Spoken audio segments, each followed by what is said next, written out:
Boa noite, pessoal. Sejam bem-vindos a esse módulo de relações de trabalho, relações trabalhistas e negociação. Meu nome é Camila, estou à disposição de vocês para esclarecimento das dúvidas que porventura venham acometer no decorrer desse curso, no decorrer também da vivência profissional de vocês, caso vocês tenham alguma dúvida surja no dia a dia, na aplicação prática. Espero que esse módulo contribua para o aprendizado, para a vida prática, vida acadêmica. Sejam todos muito bem-vindos e fiquem à vontade sempre que precisarem de mim para alguma dúvida, realizar alguma atividade. Eu estou à disposição de vocês. Vamos começar a nossa aula agora, nosso primeiro plantão. Hoje eu vou falar com vocês, vou fazer uma breve introdução sobre as transformações políticas e sociais que aconteceram no mundo jurídico, nas relações humanas e, consequentemente, nas relações de trabalho. Porque a legislação trabalhista, ela passou por algumas reformas, e agora, recentemente, em 2017, que é a mais recente, e aí a gente vai poder analisar como essa reforma tem sido aplicada. Consequentemente, a transformação ou a mudança e alteração na legislação trabalhista, ela ocorre de acordo com as transformações da sociedade, tanto políticas quanto sociais. E tudo isso tem reflexo nas relações humanas, porque as transformações, principalmente sociais, que acontecem nas relações humanas, elas perpassam por uma proteção jurídica. Isso quer dizer o quê? O direito, ele vem e ele serve como uma forma de controle social, para que as pessoas entendam que elas não podem fazer o que quiser e da forma que quiser. Então, quando a gente fala em proteção das relações humanas, e aqui dentro do direito do trabalho a gente fala da exploração do trabalho humano, que hoje, a partir de um capitalismo que vem surgindo, a busca pelo lucro incessante, a exploração do trabalho humano, ela acontece demais. E aí vem a proteção jurídica, justamente para controlar a forma como as pessoas se relacionam. É um controle social. A vida em sociedade, então, ela sofre influência do meio político e meio social, da produção em escala e das relações com os outros seres humanos. Então, como eu disse, cada vez mais a busca desenfreada pelo lucro, que é o que acontece hoje, com a abertura do mercado para as multinacionais ou para as empresas estrangeiras que vêm explorar a atividade econômica no nosso país, precisa haver regulamentação dessas relações. E a gente vem passando por várias crises, e quem é novo não passou por várias, mas quem é mais velho, historicamente, a gente consegue, no estudo histórico das relações, as inúmeras crises. E quando a gente tem crises sociais, muito se questiona sobre as relações trabalhistas, sobre a legislação trabalhista e sobre os direitos trabalhistas concedidos naquela sociedade que economicamente está passando por uma crise. O mais recente exemplo envolvendo essa transformação e o acompanhamento do cidadão foi a reforma trabalhista, que entrou em vigor em novembro de 2017, e agora a gente está passando por uma reforma da Previdência, que ainda não aconteceu, mas que está acontecendo neste momento. Hoje, por exemplo, no dia 10 de julho, a votação votação na Câmara dos Deputados da reforma trabalhista. Então, dentro deste contexto social, eu vou passar um pouquinho para vocês as transformações no meio jurídico. Antes de qualquer contextualização sobre as relações trabalhistas atuais e o próprio direito do trabalho, a gente precisa fazer uma premissa buscando abordar o papel do direito na vida humana e na sociedade. A primeira forma de trabalho que o estudo da história da humanidade nos mostra é a escravidão. E é a primeira forma de exploração da mão de obra humana e que se tinha como forma também de menosprezo a uma determinada classe. Assim, a gente pode dizer que era uma determinada etnia, que eram os negros. Também tinham escravos que não eram negros, eles eram tidos como mercadorias, como mercadoria de troca, né? Que eram feitos pelos senhores desses escravos. Eu formei há 15 anos atrás, não, eu formei em 2015, há 13 anos, há 14 anos atrás, e eu fiz o meu trabalho de conclusão de curso, que foi uma monografia, sobre a diferença de tratamento da empregada doméstica para a empregada, que existe até hoje, porque ainda se tem essa diferença. Como acontece? Por que a empregada doméstica ela não é simplesmente tida como uma empregada com seus direitos previstos na CLT? E aí, eu utilizo esse exemplo porque é a forma mais clara que a gente tem, cultural, e que perpassa até os dias de hoje, exemplo de escravidão. E porque quando eu fui fazer a análise histórica dos direitos da empregada doméstica, o que a gente chegou à conclusão foi de que a empregada doméstica ela foi estigmatizada como a escrava. Porque antes, no estudo histórico da humanidade, quando, na época da escravidão e dos senhores feudais, as mucamas eram escravas que serviam as senhoras dentro das casas, dentro das suas casas. Então, em troca de quê? Em troca de alimento, talvez vestuário. Então, essas mucamas ou escravas faziam o trabalho doméstico em troca de alimento, em troca talvez de roupa e talvez de um lugar melhor para que elas pudessem ficar, morar dentro da casa dos senhores. E veio até hoje, até os nossos dias, as pessoas, principalmente mais velhas, mas ainda nos mais novos também existe esse resquício, enxergam a empregada doméstica com esse vestígio de escravidão e entendem que ela não deve ter os mesmos direitos que uma empregada, apesar de possuir os mesmos requisitos. Muito já se mudou a história, a empregada doméstica, desde quando eu formei em 2015, em 2005, até hoje, 2019, ela já teve muita conquista de direitos. Antes ela não tinha direito à estabilidade, gestante,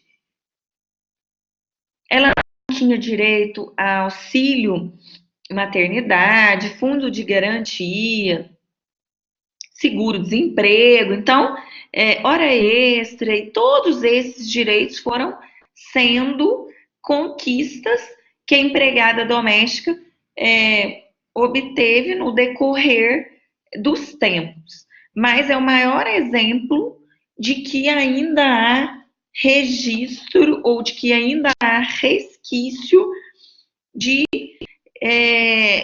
se discriminar empregados por causa desse resquício da escravidão. Além do que, a gente não pode deixar e não pode fechar os nossos olhos para o que a gente vive hoje, que é ainda algumas formas de trabalho escravo, apesar de toda a evolução da sociedade. Então, a história do trabalho, ela é dividida em escravidão, que na sociedade pré-industrial não há sistema de normas jurídicas de direito do trabalho, predominou a escravidão, que fez do trabalhador simplesmente uma coisa, ou uma mercadoria de troca. Ele não existia para esse trabalhador nenhuma contraprestação ou nenhum direito trabalhista. Ele não tinha contraprestação. Ele tinha, na verdade, que agradecer de ter a possibilidade de ter um lugar para ficar e dormir, né? E o que comer. Na servidão, que não tem muita diferença da escravidão, a diferença que tinha uma proteção militar e política prestada pelo senhor feudal, e os trabalhadores eles não tinham condição livre. Eles eram obrigados a trabalhar nas terras pertencentes aos seus senhores.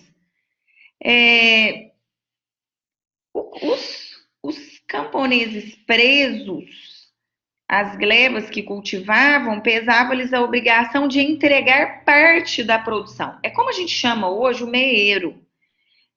Guardadas devidas proporções, o meeiro hoje, tanto que a gente utiliza ainda hoje, apesar de existir, apesar de ser escassa essa categoria, mas ainda existe, principalmente no interior, o meeiro, ele tem que mear, ou seja, a metade da produção fica para ele, a outra metade é para o dono da terra. Acontece que na servidão, eles eram obrigados a trabalhar nas terras pertencentes aos seus senhores. Então, eles eram tidos como camponeses presos às glebas que eles cultivavam e tinham que entregar parte da produção para os seus senhores. Então, é uma forma de escravidão mais velada e que existe muito hoje ainda. A gente vê, e não aqui no sul de Minas mesmo, teve recentemente um caso de um senhor, de um empregador que estava mantendo os funcionários aprisionados. Como? Eram ameaças. Ele fazia ameaça e esses empregados, com medo de morrer, realmente, porque ele ameaçava a vida desses empregados, eles continuavam trabalhando, ou seja, eram obrigados a trabalhar para esse empregador. Isso é uma forma de servidão ou trabalho escravo. E depois vieram as corporações de ofício, que surgiram na Idade Média. E aí tem uma pequena transformação, porque nas corporações, os artesãos, eles eram agrupados em uma localidade. Então, eram como a gente tem hoje as cooperativas. Por isso eram chamadas de corporações. E aí, em algumas delas, tinham os estatutos com normas que disciplinavam as relações de emprego. Mas é importante frisar que isso tudo é muito arcaico. As corporações de ofício tinham 3 categorias: os mestres, os companheiros e os aprendizes. Após a Idade Média e as referidas corporações de ofício, o direito do trabalho e a preocupação com a proteção do trabalhador nascem com a sociedade industrial e o trabalho assalariado. A sociedade industrial, ela vem de uma também exploração, claro, porque a gente está vindo da escravidão, servidão, corporações de ofício, e aí vem a Revolução Industrial. E aí houve aquela grande saída dos trabalhadores rurais para as cidades, entendendo que a indústria estava trazendo melhor condição, que eles deixavam de ser escravos, passavam a receber um salário pelo seu trabalho, mas mesmo assim a precariedade da legislação era muito grande, os trabalhadores eles trabalhavam muitas horas por dia, eles eram muito explorados, com tempo entre uma jornada de trabalho e outra muito pequeno, e entre a jornada de trabalho, o tempo que tinha para refeição ou para um descanso também era muito pequeno. Então, acontecia nessa época muito acidente de trabalho, por causa desse tempo que eles passavam, desse desgaste físico que os empregados tinham. Do ponto de vista econômico, a principal causa foi a Revolução Industrial, que foi e que ela são transformações decorrentes do vapor e sua aplicação nas fábricas e meios de transporte. Então, com a expansão da indústria, houve a substituição do trabalho escravo servil pelo trabalho assalariado, e em larga escala.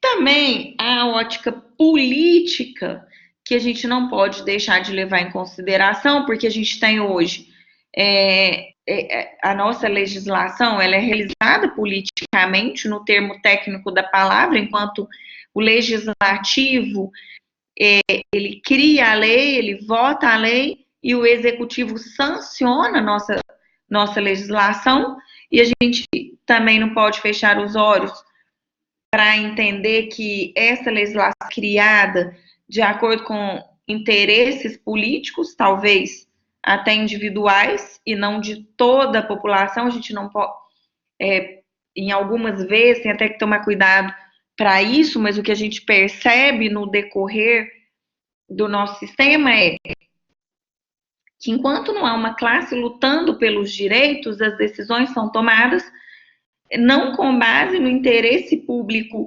geral, e sim com base no interesse de alguns poucos que a gente pode chamar de minoria.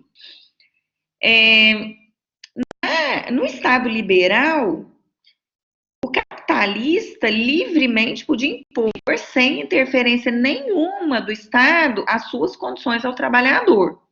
Já no Estado neoliberalista, o Estado ele intervém na ordem econômica e social, e isso faz com que limite a plena liberdade das partes quanto à relação de trabalho.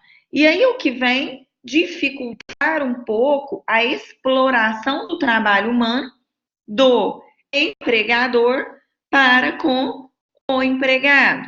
Mas limita essa exploração, mas ainda há precariedade, claro, nas relações. E aí, a última causa foi envolvendo as questões jurídicas, porque foram surgindo organizações, ou seja, os trabalhadores eles foram se organizando por meio do sindicato, em busca de melhores condições de trabalho, reconhecimento, solicitação de uma legislação que protegesse esses trabalhadores. E para que fossem igualados, porque a gente utiliza, vocês estão cansados de saber que o princípio da igualdade, ele tem que tratar de forma desigual aqueles que são desiguais, para que, na medida da sua desigualdade, consiga-se chegar até o ponto do outro. Isso quer dizer o quê? Alguns empregados que possuem condições especiais, como os menores, as mulheres, e precisavam de uma proteção maior, grávida, por exemplo, eles foram reivindicando. Então, no decorrer do tempo, e quando entrou essa organização dos trabalhadores, até em forma dos sindicatos, várias leis foram surgindo e tratando das questões de proteção ao trabalhador. E aí é isso que a gente vai ver um pouquinho. A Constituição de 34, ela trouxe em seu corpo a matéria trabalhista. E isso já foi por si só uma grande evolução. Por quê? Porque tratou ali a liberdade sindical, a igualdade salarial, o salário mínimo, jornada de 8 horas, porque, como eu disse, eles trabalhavam várias e várias horas por dia, trazendo uma exaustão física que essa exaustão física levava a vários acidentes de trabalho com esses funcionários, claro, exaustos, né? Não só acidente direto, como indireto, doença ocasionada em função dessas condições de trabalho ou do meio de trabalho que eles viviam. Igualdade salarial e assim foi. Em 1937, já com o Estado Novo,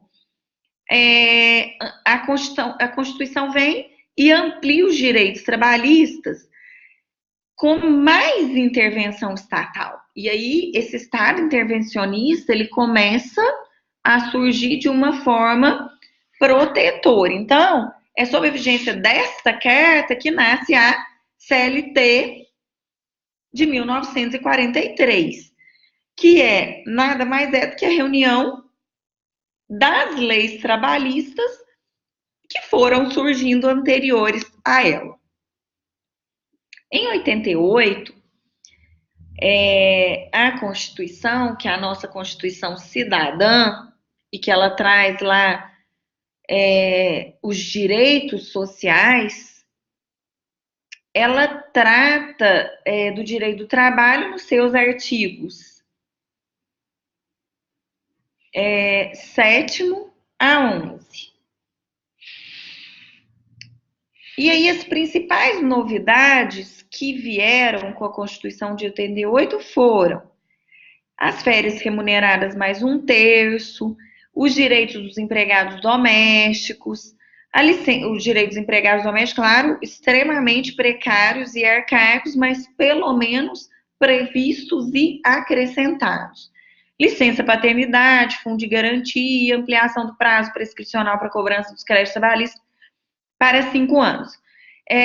Aqui a gente tem que muito se viu e muito se buscou dessa questão desses direitos, como as férias e 1/3, por causa dessa exaustão e da exploração de hora extra que existia. O fundo de garantia, fundo de garantia obrigatório não foi estendido aos empregados domésticos, que era uma categoria separada de uma lei específica.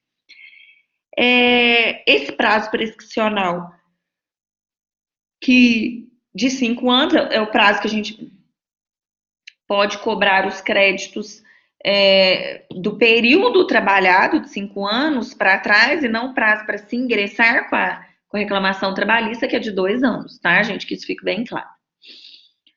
E aí, então, o direito sofre mudanças no sentido de regular a vida e a proteção do trabalhador e legitimar também o direito do próprio empregador.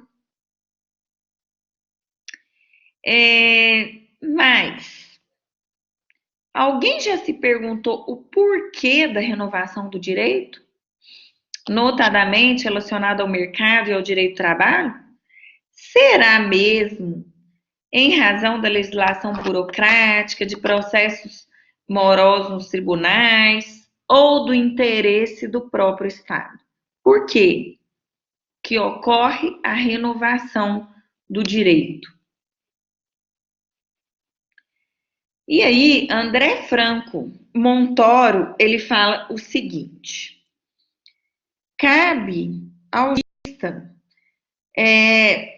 e aos lidadores do direito a tarefa de procurar assegurar a cada homem o respeito que lhe é devido como pessoa, observada uma exigência fundamental de justiça. Realmente, negar a ordem jurídica. Só um minutinho. Desculpa, pessoal, voltei. Realmente, negar a ordem jurídica seu fundamento na justiça e nas exigências da natureza humana significa reduzir o direito a um simples produto da força dominante no meio social. Seja ela a vontade de um chefe, a deliberação de um órgão legislativo ou judicante dotado de poder coercitivo, ou mesmo a opinar da maioria. Então, os juristas têm que assegurar a cada homem o respeito que lhe é devido como pessoa, observado uma exigência fundamental de justiça. Hoje a gente vê que o principal primado da nossa ordem jurídica é claro que a gente não pode colocar um princípio sobre o outro, mas é a vida. Levando em consideração que a precariedade do trabalho ela pode causar danos à própria vida e à dignidade da pessoa enquanto ser humano, com a precariedade que ela traz, e o que os juristas, os lidadores do direito têm como tarefa assegurar a cada homem o respeito que lhe é devido como pessoa, como ser humano, a gente percebe a necessidade de se manter a ordem jurídica condizente com as carências em que a sociedade passa com suas transformações. Porque o direito, ele precisa acompanhar as transformações para que ele tenha, ou para que ele seja efetivo, para que ele tenha realmente efetividade daquilo que é o seu objetivo, para que ele alcance seu objetivo. O direito é, sobretudo, um fato social que deve ser visto como o mais poderoso instrumento para transformar a sociedade e proporcionar a evolução dos seres humanos. Enquanto o homem é destinatário do direito, necessita-se da figura do Estado para que se efetive a promoção de todos, sem qualquer preconceito ou outras formas de discriminação, ou seja, realizar o bem comum, inclusive nas relações trabalhistas. Então, a gente não pode negar, porque existe um discurso e uma briga, e eu não estou aqui para criar polêmica, mas a gente não pode deixar passar uma pós-graduação sem levantar questões como essa, que são questões contraditórias e que tem muito que ser discutidas ainda, tanto no meio acadêmico como no profissional, porque quando a gente fala em reforma trabalhista, o que a gente ouve, nós advogados trabalhistas, a gente vem passando desde 2017 por uma instabilidade muito grande. Em algumas palestras de juízes do trabalho que eu tive o prazer de participar, e alguns debates também, enquanto professora do curso de Direito, e eu ouvi de alguns juízes, e não poucos, que várias partes da legislação trabalhista não serão aplicadas. Então, a gente tem uma lei, e o ordenamento jurídico ele precisa ser cumprido, porque a lei existe para ser cumprida, mas a gente tem uma Constituição que ela está no topo, na pirâmide do ordenamento jurídico. E todo ordenamento jurídico não pode se contrapor a essa Constituição sob pena de ser considerado inconstitucional, e o que os juízes alegam é que alguns artigos dessa lei são inconstitucionais por ferirem preceitos constitucionais, que é a nossa norma fundamental, e que eles não vão aplicar. E qual a orientação que você dá para o seu cliente quando você está fazendo uma consultoria jurídica para uma empresa? Quando o seu cliente alega, eu posso fazer assim porque a legislação me permite. Eu falo para ele assim, mas a gente precisa esperar a jurisprudência se sedimentar e os enunciados do TST, do TRT, serem alterados para a gente saber como é que os juízes vão realmente aplicar ou interpretar essa legislação. O Supremo Tribunal Federal julgar algumas ações de inconstitucionalidade que já foram ajuizadas, impetradas. Então, a gente ainda, após 2 anos, quase 2 anos, 1 ano e alguns meses que essa lei está em vigor, e nós ainda estamos vivendo essa insegurança, justamente porque o Estado ele está para que se efetive a promoção de todos em qualquer preferência ou forma de realização, e as relações trabalhistas elas precisam ser enxergadas como forma de realizar o bem comum. Boa noite, Carmélia, tudo bem? Seja bem-vinda no plantão, tá? Eu vi que você entrou depois, mas o plantão está sendo gravado e vai ser disponibilizado para vocês. Relações de trabalho, relações de emprego. Eu vou ler o que você está falando, porque como a gente não tem, nem todos os alunos estão aqui, só para que a gente possa situar todo mundo. A Carmélia está aqui no nosso plantão hoje e ela está colocando o seguinte: é o que está acontecendo com a questão da corresponsabilidade com os funcionários de terceiros.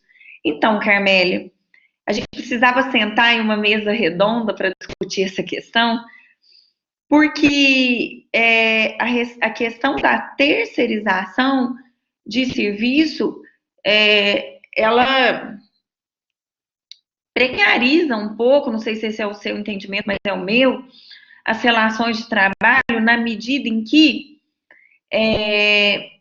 ela isenta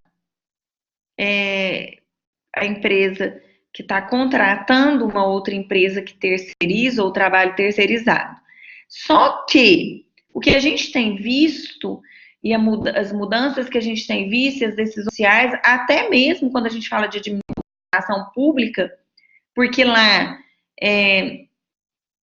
a interpretação judicial ela tem que ser muito mais focada na lei, por causa do princípio da legalidade que acomete o administrador público, até lá existe a responsabilidade com os funcionários de terceiro. Então, até mesmo a administração pública tem sido, sim, responsabilizada com os funcionários de terceiros quando ela deixa de cumprir o seu dever de fiscalizar como aquela prestadora de serviço ela está pagando seus funcionários. Então, ela precisa fiscalizar no sentido de solicitar que lhes sejam encaminhados os relatórios ou os comprovantes de pagamento desses funcionários, ou depósito de fundo de garantia, INSS, pagamento de salário, concessão de férias. Então, existe sim essa responsabilidade, mas que também vem tentando ser precarizada, né, Carmélia? E aí, fique à vontade, tá? E obrigada pela sua colocação, que é muito importante para o enriquecimento da nossa aula. Quando a gente fala de relação de trabalho, relação de emprego, a gente precisa colocar a diferença técnica, porque a relação de trabalho, ela envolve, ou ela é muito mais ampla que a relação de emprego, porque o emprego é uma espécie de trabalho, né? Então, a relação de trabalho, ela corresponde a qualquer vínculo jurídico por meio do qual uma pessoa executa um serviço para outro, mediante o pagamento de uma contraprestação. Então, qualquer forma de trabalho ou de realização de um serviço de uma pessoa para outra, que tem como contrapartida um pagamento, é uma relação de trabalho.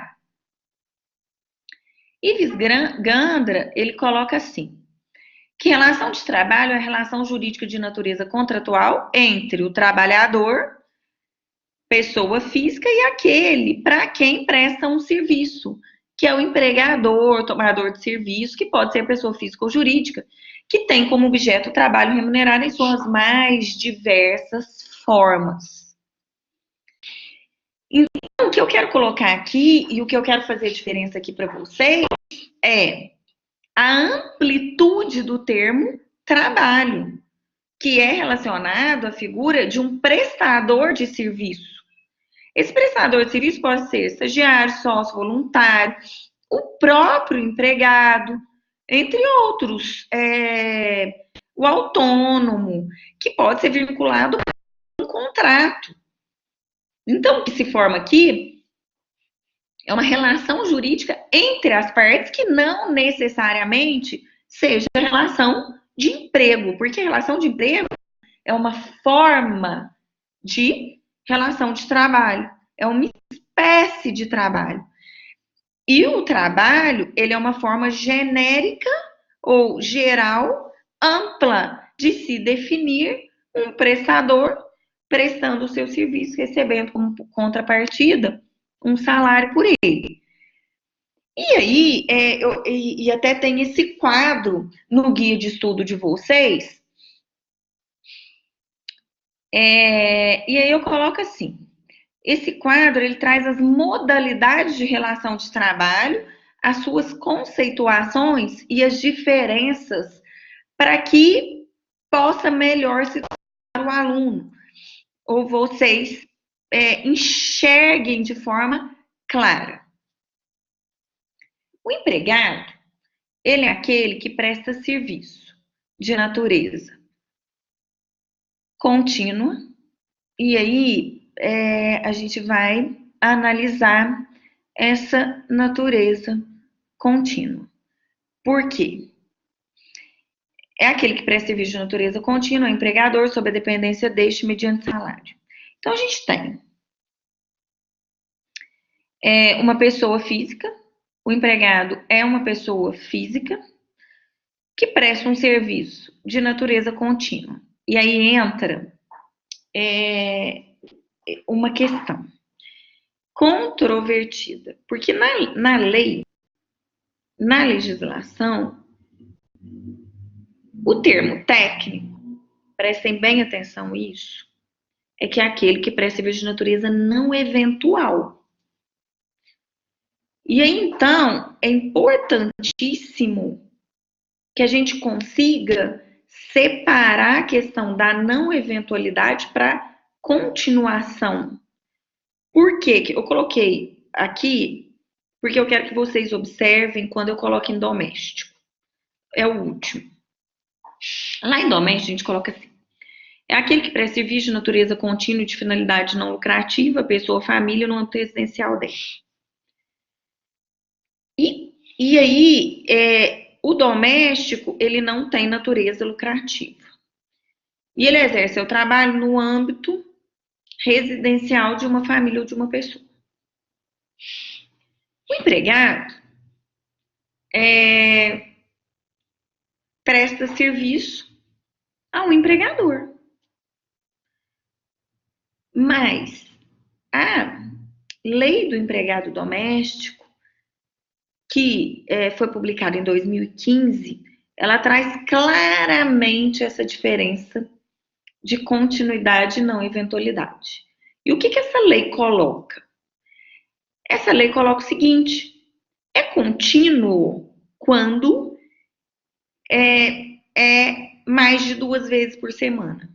Então, a partir de 3 vezes por semana, se entende que seja contínuo. Menos de 3 vezes por semana, ou seja, 1 ou 2 vezes por semana, não é contínuo, não configura o empregado doméstico o vínculo de emprego com o empregador doméstico. O empregado previsto lá na CLT, ele tem natureza não eventual. E por que que a gente precisa frisar essa natureza não eventual? Então, vocês vão riscar isso aí, a continuidade. Porque, prestem atenção, contínuo é aquele que vai mais de 2 vezes por semana. E eventual? Eventual. É um serviço que ele vai uma vez, eventualmente, como por exemplo, eu tenho lá na minha empresa ar-condicionado e eu preciso de o ar-condicionado estragou. Eventualmente estragou o ar, eu vou chamar uma pessoa qualquer que vai lá e vai prestar o serviço para mim, eventualmente. Ele não vai ser meu empregado. E o que é não eventual para configurar a relação de emprego? A empregada é a faxineira. Então, vamos colocar a faxineira para a gente fazer a relação com o empregado doméstico. A faxineira é diarista. A faxineira de uma empresa privada, com finalidade lucrativa, que não seja no âmbito familiar ou residencial, se ela for lá toda segunda-feira, ela vai ser considerada empregada. Se ela for só segunda-feira, só na segunda-feira, ela vai ser considerada empregada, porque esse trabalho não é eventual. A gente sabe que toda segunda-feira ela vai estar lá na empresa prestando serviço. Então, esse trabalho não é eventual. Então, configura a relação de emprego. Já para o doméstico, a empregada que vai lá prestar seu serviço toda segunda-feira não configura a relação de emprego. Porque para a lei tem que ser contínuo. A lei não leva em questão eventualidade ou não eventualidade, e sim a continuidade. Então, que fique bem claro. Por quê?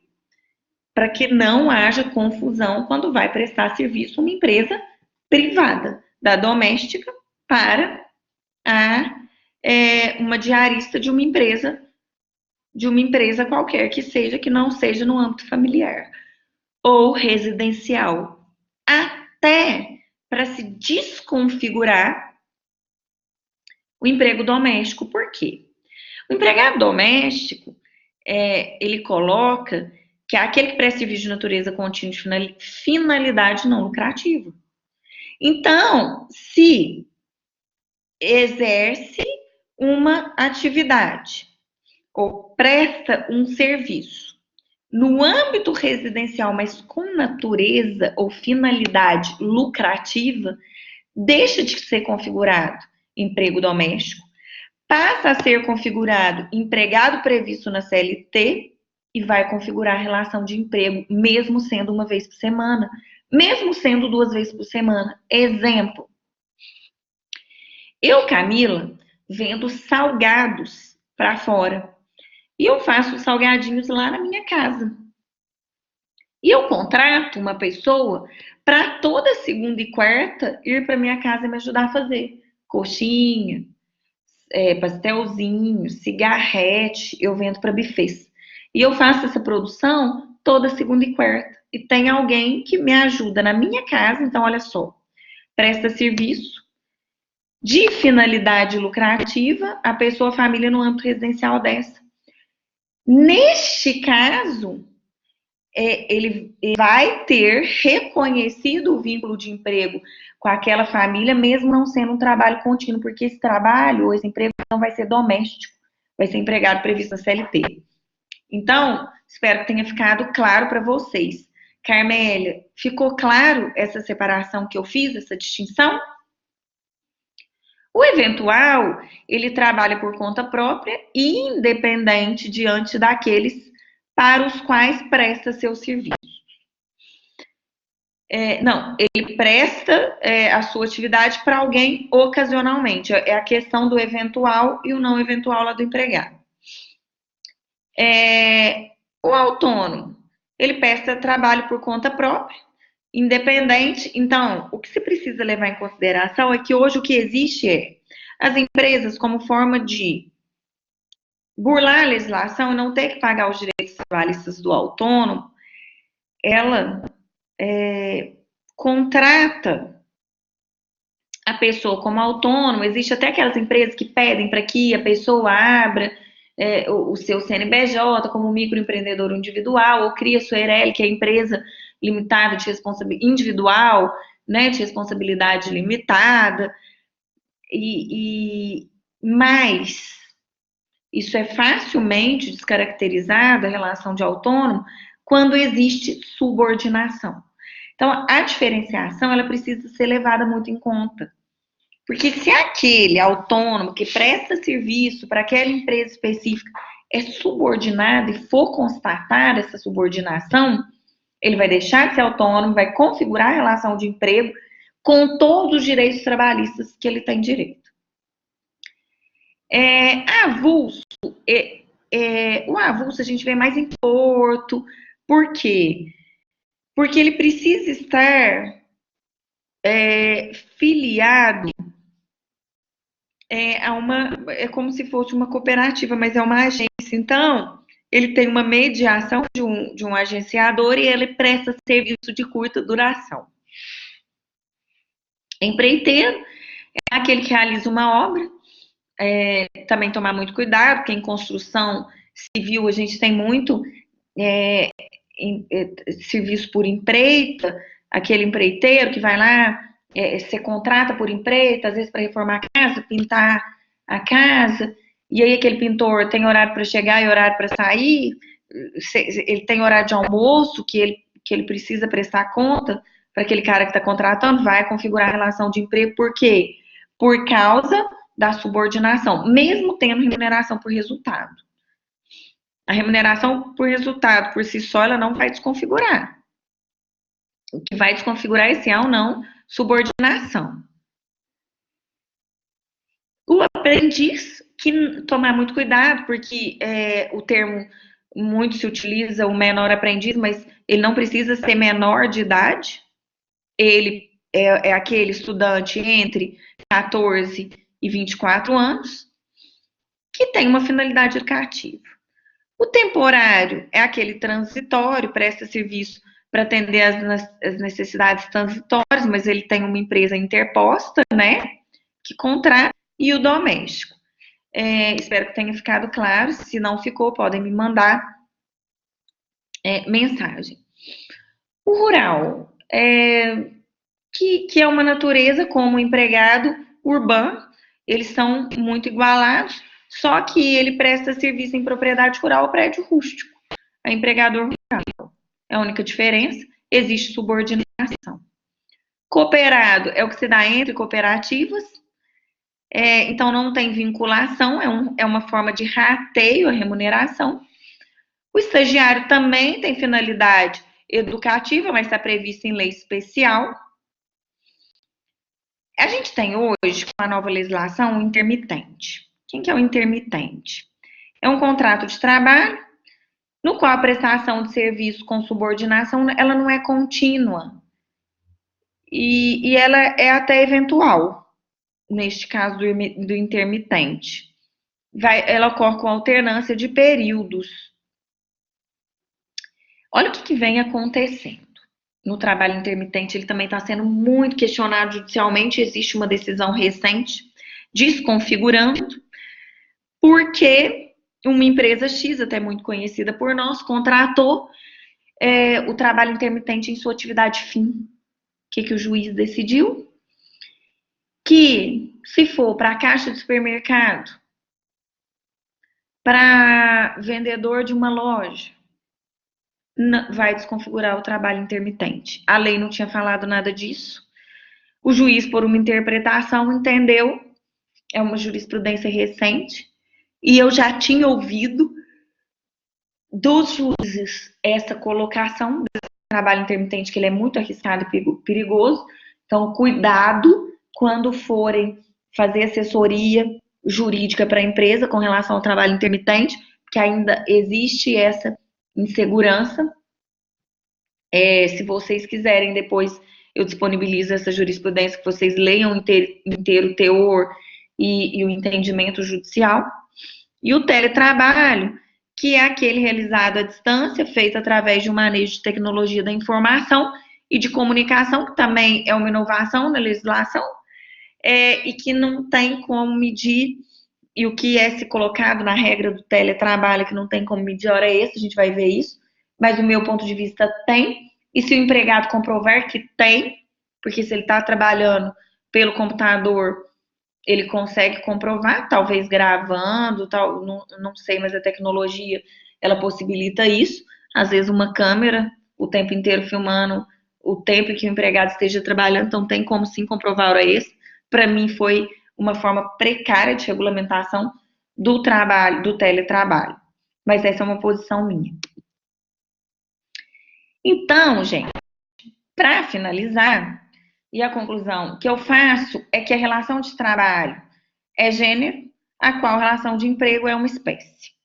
Toda relação de emprego corresponde a uma relação de trabalho, mas nem toda relação de trabalho corresponde a uma relação de emprego.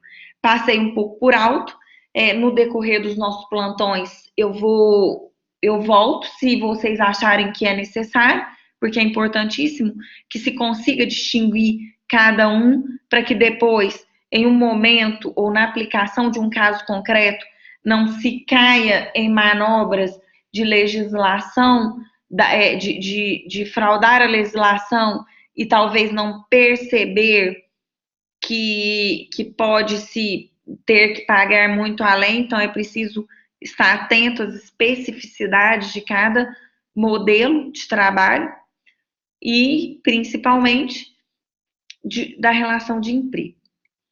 Foi um prazer estar com vocês. Obrigada, Carmele, pela sua presença. Te espero na próxima quarta-feira, às 9 horas. E qualquer dúvida, eu estou à disposição. Agora eu encerro a nossa gravação, mas se tiver dúvida, eu fico aqui para tirá-la com você, ok?